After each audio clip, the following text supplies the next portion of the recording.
जय माता दी दोस्तों, जय श्री हरि। स्वागत है आपका हमारे YouTube चैनल अभव्या वर्ल्ड में। आज की इस वीडियो में हम आपके लिए ज्येष्ठ मास के शुक्ल पक्ष की गणेश चतुर्थी की व्रत कथा लेकर आए हैं। श्री गणेश चतुर्थी व्रत की पौराणिक कथा के अनुसार एक बार भगवान शिव तथा माता पार्वती नर्मदा नदी के किनारे बैठे थे। वहाँ माता पार्वती ने भगवान शिव से समय व्यतीत करने के लिए चौपड़ खेलने को कहा। शिव चौपड़ खेलने के लिए तैयार हो गए, परंतु इस खेल में हार जीत का फैसला कौन करेगा, यह प्रश्न उनके समक्ष उठा।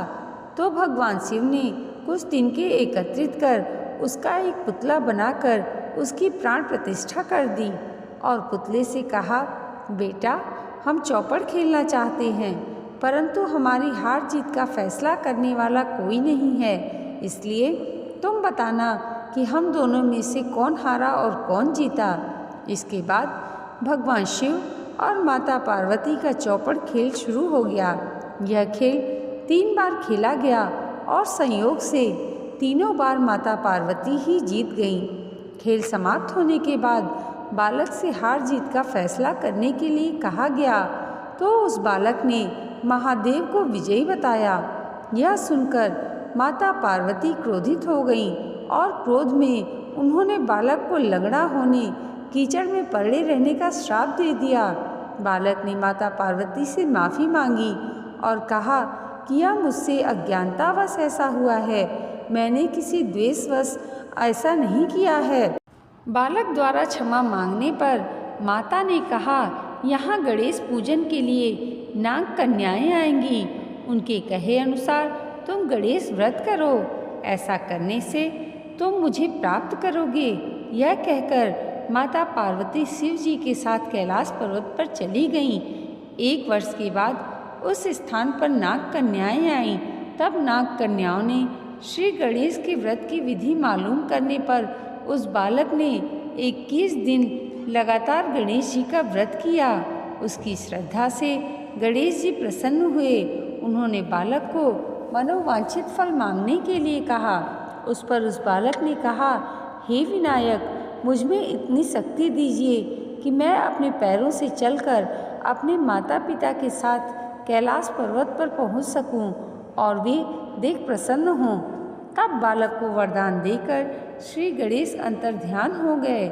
इसके बाद वह बालक कैलाश पर्वत पर पहुंच गया और कैलाश पर्वत पर पहुंचने की अपनी कथा उसने भगवान शिव को सुनाई।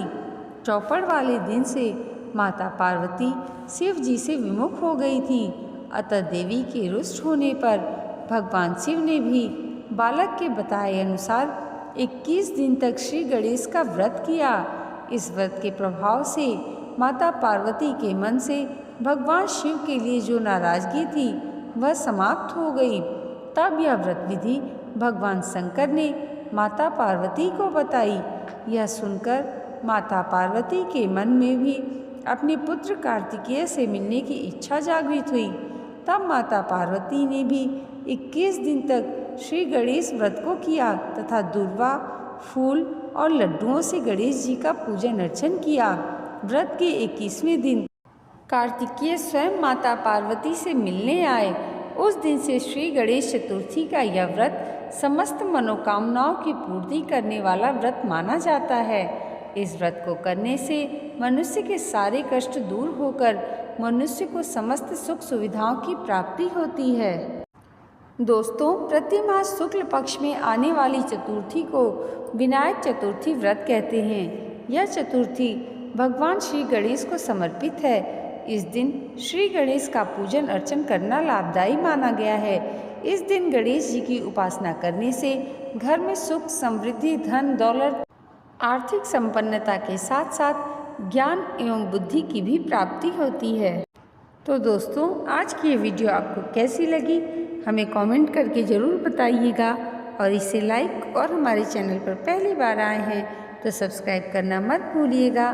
मिलते हैं अगली वीडियो में, तब तक के लिए जय माता दी, जय श्री हरि।